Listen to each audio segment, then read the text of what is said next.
She told me don't worry about it. She told me don't worry no more.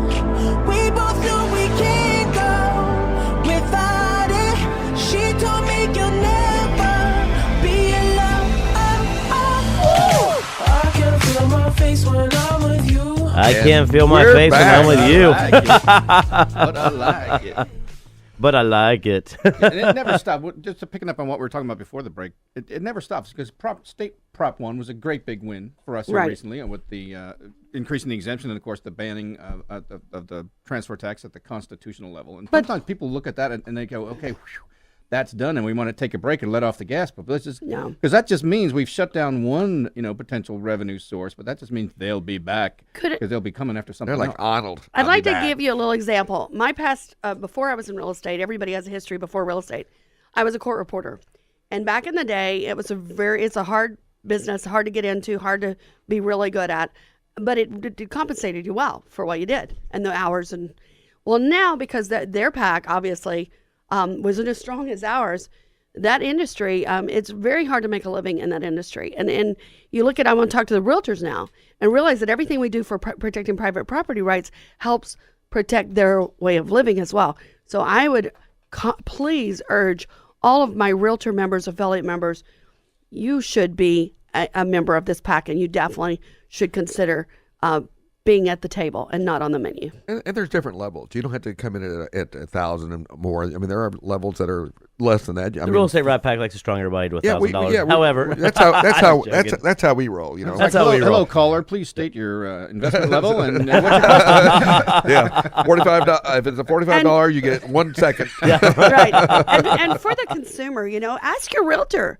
I heard all about this PAC they talk about. Do you support this PAC? Because you know what? If you've got a realtor who's involved and supports it, they are more aware of the industries impacting that property right than the average Joe. And they're somebody you want to work with. And for me, that goes to part of our licensing act and our code of ethics talks about competency. And I think part of the competency is knowing what's going on in your industry, know what might impact your buyers and sellers. Right. I think that's vitally important to know. And Christy, and both of you can talk about this. A lot of times I have clients that are, that are doctors, that are attorneys, that are, they're involved in whatever party they're involved with, and they know what's going on all those different levels. So they'll ask you, Chris, are you familiar with this? You know how refreshing it is? They'll say, absolutely. In fact, we are doing X, Y, or Z. Well, and a lot of people don't realize that we actually make trips to Austin. We make trips to the city council here in Houston. We go to D.C. every single year and meet face-to-face with our legislators and with our agenda, which is the consumer's agenda. Make sure that they have they know where we stand. And we also do calls to action. If something's coming up on the floor, we remind them gently, not so gently, by thousands of emails that land on their computer that day of how important it is to the consumer.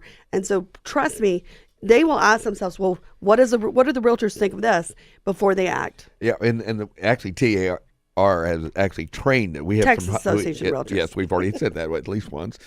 But they actually, if it's anything to do with real estate, they actually come to us first and say, how are y'all going to look at this? And then they might restructure how they're done. But they do try to sneak some things in there every once in a while because price disclosure comes up every legislative session. It is a non-disclosure state for those people who receive something that says, what did you pay for this home from the county? Tear it up, throw it away. It's not required. What you paid for a property is not required to be disclosed. But every 2 years, they try to sneak it into a bill somewhere, and sometimes it's very clandestine as to where it is. Right. But we have people who are reading 5,000 bills at TAR, and they find it. Well, and one thing that I need to note, especially with Congressman Brady and Vicki Fullerton, we actually assign what's called FPCs, someone who is a realtor member, very knowledgeable, who knows the congressman, who can call him on his cell and he'll take the call or she'll take the call so that we can make sure that our message gets through the secretary and the pages and the college students who've never owned a home who actually fill in the front desk of these legislators. We have a direct line, and we put the best people in charge for that. It's a wonderful program in protecting. And FPC is Federal Political Coordinator. Thank you. So just because we have another acronym to throw out there, Yes, just make it's sure that we kind of keep like a everybody. Tom Clancy novel. Absolutely. I don't know if So- affiliates can be FPCs, Kelso. I think. You know, it doesn't really. You have to be a member of our association, but the main reason is you have to have that relationship in place with the congressman. Vicky does The with- relationship is more important than what you do, as long as you're involved in the industry. But the relationship with the congressman is what gets us in the door to make sure that our mission and message is heard. Yeah, and our FPC, they actually, if we need to talk to a specific congressperson, that they can actually call, and their call will be taken. Yes. And that's the kind of relationship you have to be able to have a voice. We'll be seeing these people in May, right? I've made my reservation. Yeah, for the we'll be Hill in trip. D.C. Tortilla and Coast, right for behind the Capitol. We have them actually come join us. And let me Yes. explain that.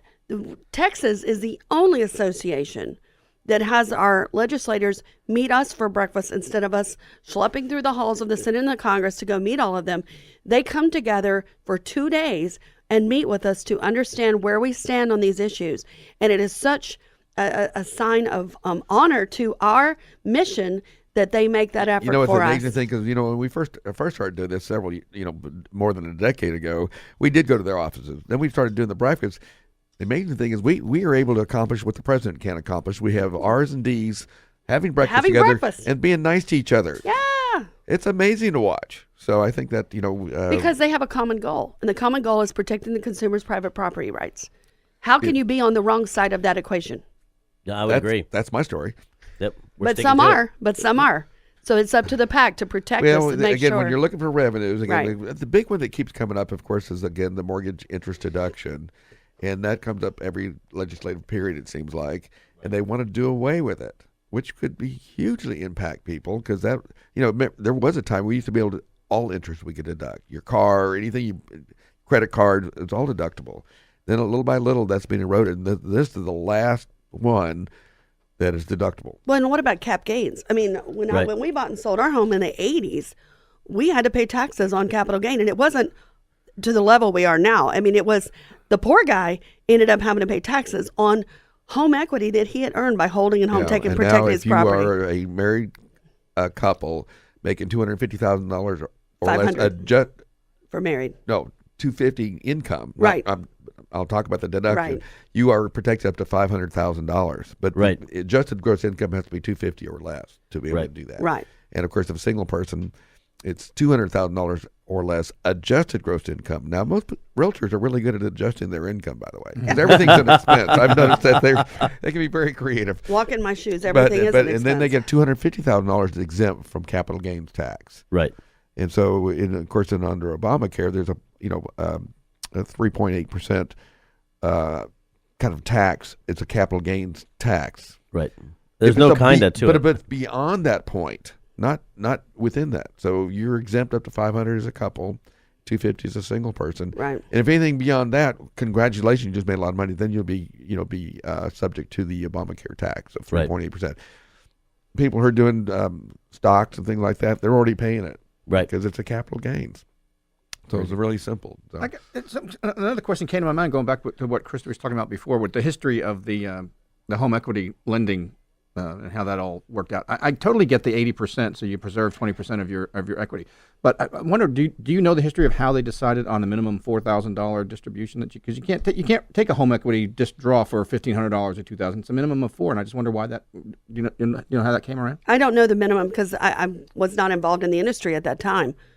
Well, Yeah. like on a HELOC, a home equity Right. line of credit. A line of credit, that is correct. You can't take. It's $4,000 in Texas anyway. It's $4,000 is the minimum that you can draw. I would think Right. it's probably to At any protect one you time. from ancillary fees from that and having Yep. coming $50 and actually having onerous fees on it. So they make it a very serious that if you're going to get that loan, you're going to at least start at that specific level.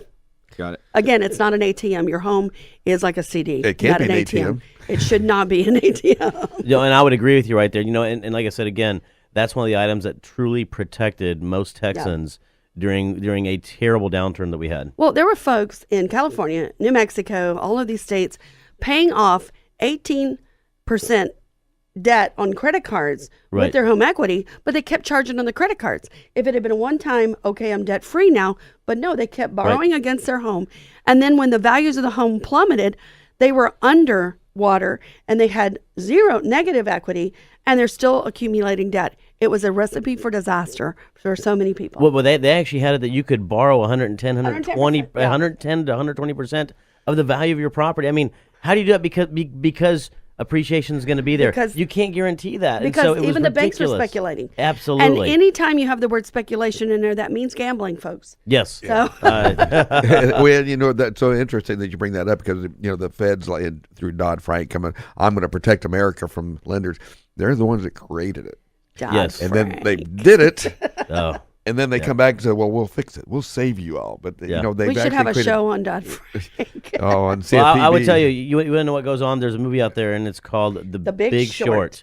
Go out there and watch that. I am you gonna know. go see that. And unfortunately, all the little guys, you know, and I consider myself, all the little guys are the ones who absolutely got creamed on it. I mean, Right. you know, everyone came to the loan officer and said, da-da-da-da-da.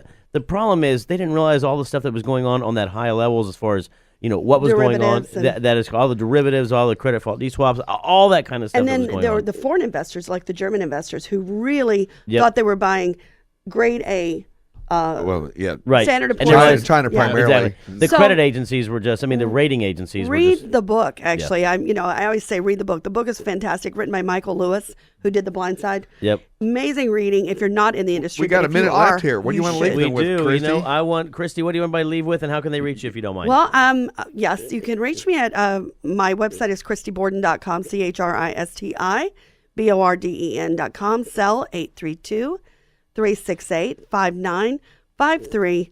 And I just want to leave this with the consumer and the realtors out there in the audience that we are here to protect you. We pay attention. We just really appreciate your involvement and your interest in the PAC. And it is important now, and it will be important tomorrow as well. You know, I like to leave the show with a good quote. This one has to do about involvement. It says, "Embrace every good opportunity you encounter. Some will get you informed, others will get you inspired. Some will get you involved, and others will make you improved." You know, that's a really good one, what we're talking about today, especially about getting involved. Again, big shout out to Christy Borden right here, Rob for Cook, having me. Tim O'Neill. Obviously, we love Tree Pack. We're going to continue to promote it. Until next time, Tree Pack loves the Rat Pack. Absolutely. We are out.